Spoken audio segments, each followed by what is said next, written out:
Normalement, le système immunitaire se défend contre l'extérieur. C'est ce qu'on appelle les antigènes. Quand on vaccine quelqu'un contre une maladie infectieuse, eh bien, ce sont les molécules de l'agent infectieux qui stimulent une réponse immunitaire. Mais il arrive que le système immunitaire se retourne contre l'organisme qui l'héberge.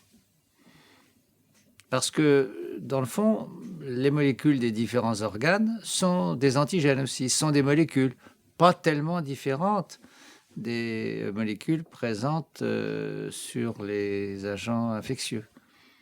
Alors normalement, heureusement, il y a des mécanismes de protection, de régulation, qui font que le système immunitaire se retourne peu ou pas du tout contre le soi.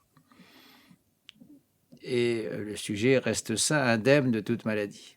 Mais il y a des situations assez fréquentes quand même, où le système immunitaire se retourne contre le soi, donc produit ce qu'on appelle des auto-anticorps, des anticorps contre le soi, ou produit des différentes cellules qui peuvent reconnaître le soi.